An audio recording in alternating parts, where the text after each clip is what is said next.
Research and innovations for the public sector, politics and business. News from the department, administration, economics, security, politics at FH Campus Wien.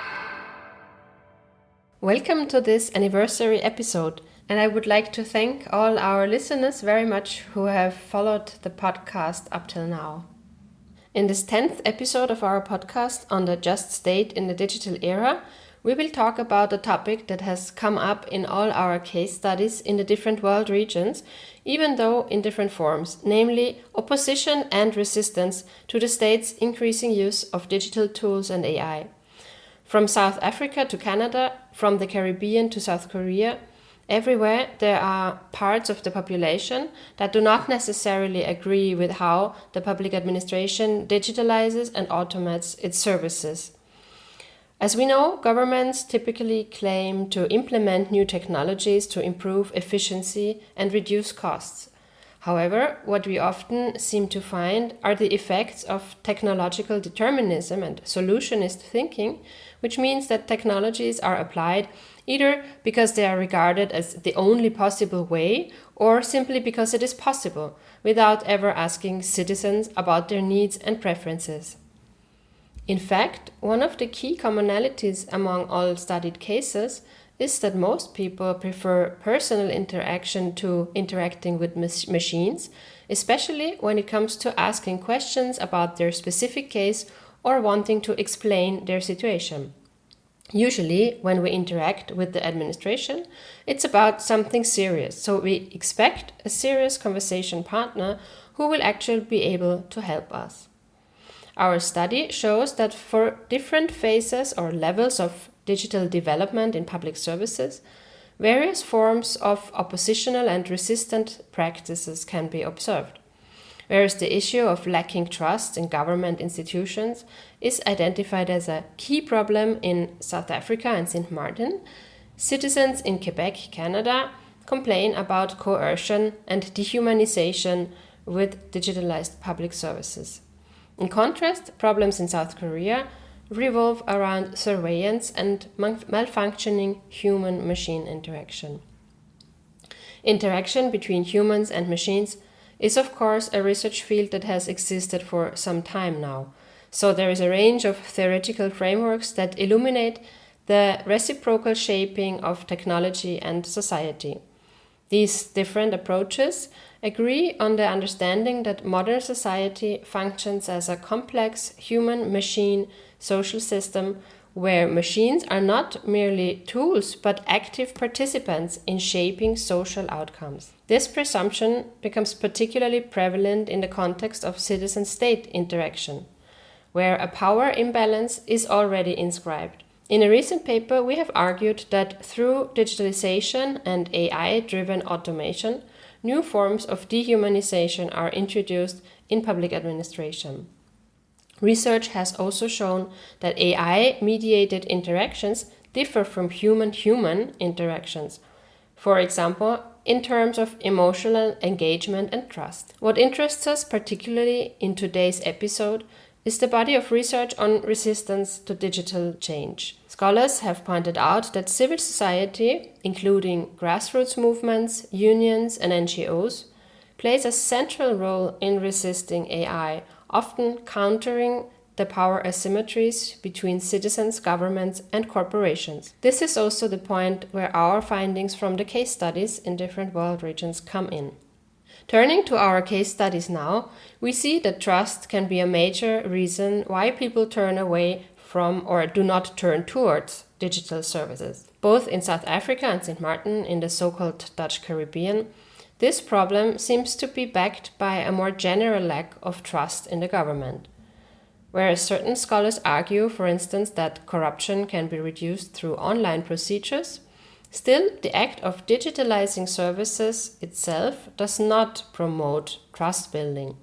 As an interview partner in South Africa explains, there is currently a context where many people are unsure whom or which institutions they can actually trust. You know, the media and the government, and I mean, we know what the government, it's been in relation to corruption. that there's been declining trust and politicians have politicized the media, and it just created this environment where you don't know who to believe and what to believe. This lack of trust in government institutions also seems to affect its digital services, as several interview partners indicated, and this spillover effect is observable not only in South Africa, but also in St. Martin. The fact that citizens often prefer to visit public agencies in person is illustrated by a citizen who stresses the sense of guarantee she gets from having a document physically stamped. As a business person, you could do your monthly turnover and wage tax and stuff like that online. But still, you need to be always on the ball, because you need to make sure, did they process it? Because at least when you go in person, it's stamped in front of you, you know it's in. When you do it digitally, you have to wait. And sometimes it takes a week or two before you get back the confirmation that it was processed. A similar quote stems from an interviewed citizen in the Canadian province of Quebec. I've become very cynical and distrustful because I no longer believe the proofs that are sent digitally. The examples from these different world regions illustrate the universal character of the problem of lack of trust vis-à-vis state institutions in the digital era. In Quebec, there are two other main issues that are very prevalent, namely the feeling of being coerced to use digital services on the one hand, and the increasing impossibility to talk to a person on the other hand. Both aspects relate to the increasing dehumanization in public services that I mentioned in the beginning, which many citizens don't appreciate. An employee of the public ombuds institution points out the importance of leaving people a choice in this context. I find it a bit too easy to force people to open an online account. I think it's good to offer different models of contact and then different ways of doing things. As soon as we force people to use certain types of services, that's the only way one can access them, I think there are people who just stop using the service because of that. So I think it's really important to move forward, but we have to maintain the other models of contact if we want everyone to be included. Turning to the public ombud is actually one way of opposing the current developments with public services. In the annual report of Quebec's public ombud, it is stated that for a particular public institution in 2022, out of almost 3.5 million calls that were transferred, more than 1 million citizens gave up because the waiting time was too long. This means that these citizens were not able to speak to an agent. By publicizing citizens' collective experiences, the Ombud can exert pressure on the public administration to actually react to citizens' needs.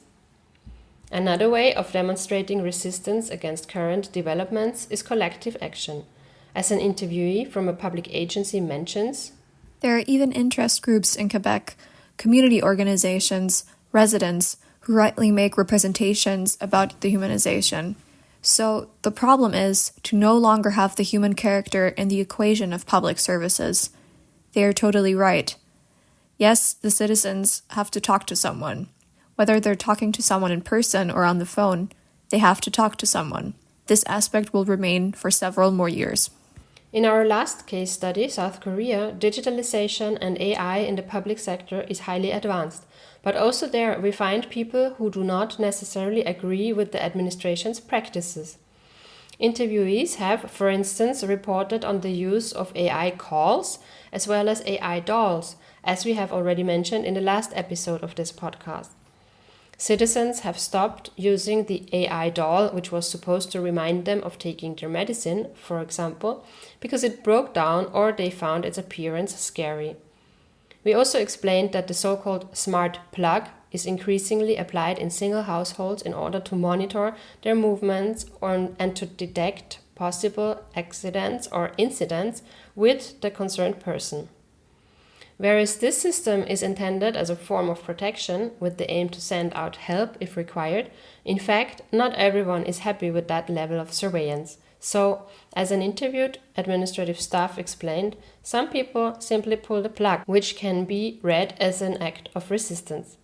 In summing up, we know from history and from the scientific literature that resistance can be a crucial factor in the development, implementation and governance of new technologies.